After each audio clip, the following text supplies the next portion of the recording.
నమస్తే, నేను మీ అబ్బాయి నాయుడు. మనకి సోషల్ మీడియాలో కానీ టీవీలో కానీ డిబేట్లకు వచ్చేటటువంటి ప్రొఫెసర్ నాగేశ్వరరావు అనే పేరు అందరూ వినే ఉంటారు.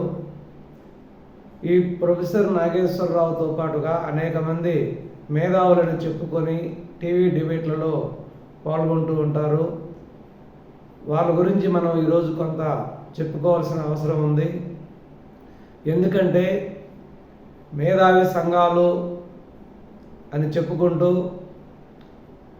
ఈ టీవీ డిబేట్లలో పాల్గొని సోషల్ మీడియాలో వీడియోలు చేస్తూ వాళ్ళలో ఉన్నటువంటి శాడిజాన్ని, సైకోయిజాన్ని జనాల మీద రుద్దుతూ ఈరోజు మన సమాజం సర్వనాశనం కావడానికి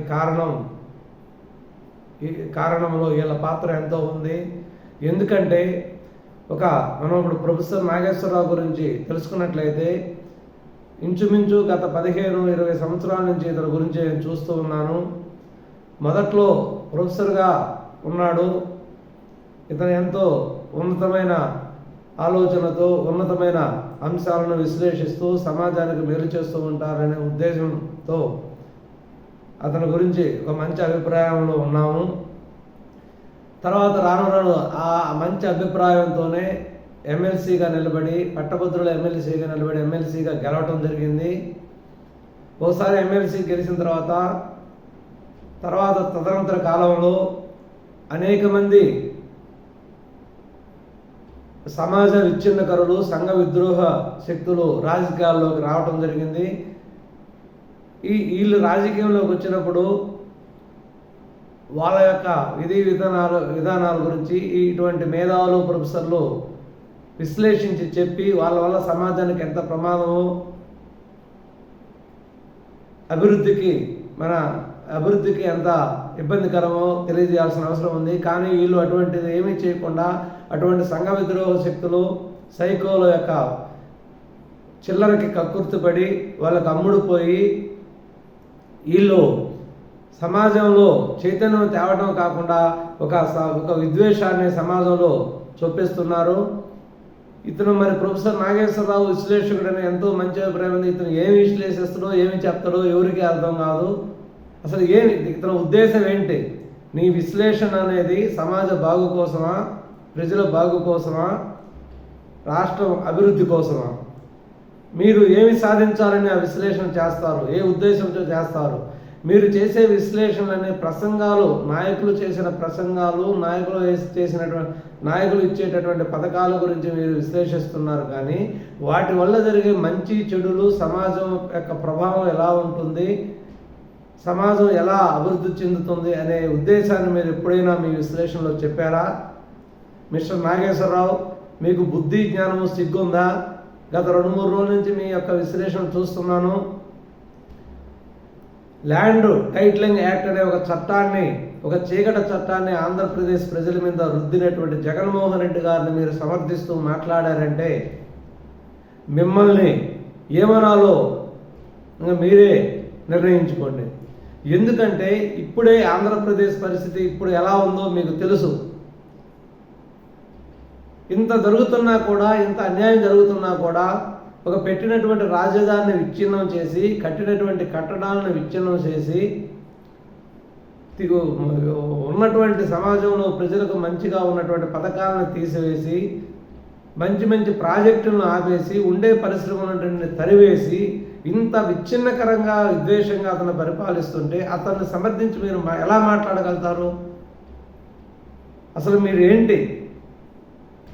మీ వల్ల అసలు ప్రజలకు ప్రయోజనం ఏంటి?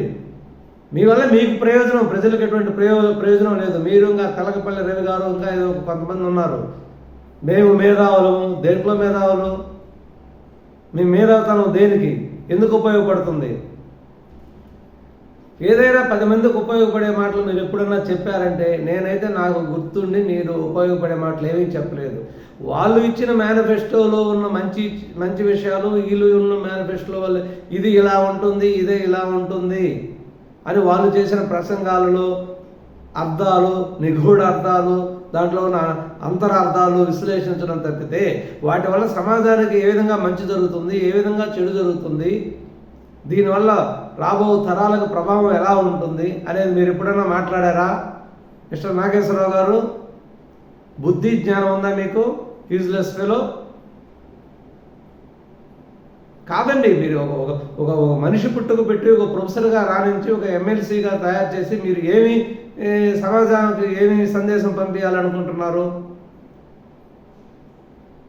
ఒక విశ్లేషణ చూసినట్లయితే మేనిఫెస్టోలో ఉన్న అభివృద్ధి, చంద్రబాబు నాయుడు గారు ఇచ్చిన మేనిఫెస్టోలో అభివృద్ధి గురించి విశ్లేషిస్తారు. దానికి కౌంటర్గా జగన్ ఇవి చెప్పాడు అంటే జిఎస్టీ పెరిగింది అంటే అభివృద్ధి చేస్తే కదా జిఎస్టీ పెరిగేది. ఇది ఒక పరిగమాన విశ్లేషణ చేస్తారు. ఏమండి మీకు బుద్ధి ఉందా, జ్ఞానం ఉందా?